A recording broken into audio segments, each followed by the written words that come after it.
Similar to the AccurateFlow valve, the pilot cylinder valve can also be isolated from the control system.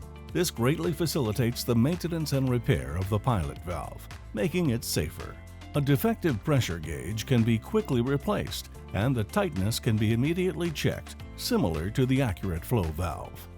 By simply opening and immediately closing the cylinder valve, the pressure of the pilot cylinder, approximately 3.5 cubic centimeters, is directed into the area between the pilot cylinder valve and the short hose to the control block.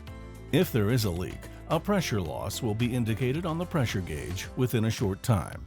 Previously, we often only realized a valve was leaking after weeks, when the pressure had dropped so much that the pressure switch on the gauge indicated a malfunction at the extinguishing agent control unit. By interposing the cylinder valve, the entire system can be operated in a secured mode, without the risk of false activation.